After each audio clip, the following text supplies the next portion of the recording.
Combo card आज के 30 जुलाई के हैं। सबसे पहले डेली कम्बो पर क्लिक करेंगे। पहला कार्ड आपको मार्केट में मिलेगा जी। पहला कार्ड मार्केट में, ये टोकन फैन टोकन है। ये देखें, इसको आप गो हेड पे जाएंगे और आपका कार्ड हो जाएगा।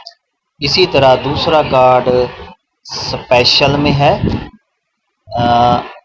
दूसरा कार्ड स्पेशल में ये वाला यूट्यूब हैमस्टर यूट्यूब चैनल, ये दूसरा कार्ड है।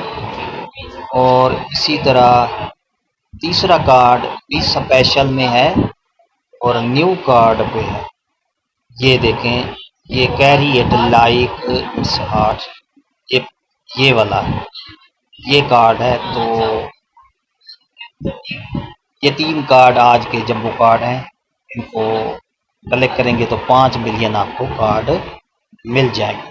ठीक है, शुक्रिया। वीडियो अच्छी लगी है तो लाइक करें। नई वीडियो के साथ फिर मिलेंगे। अल्लाह हाफ़िज़।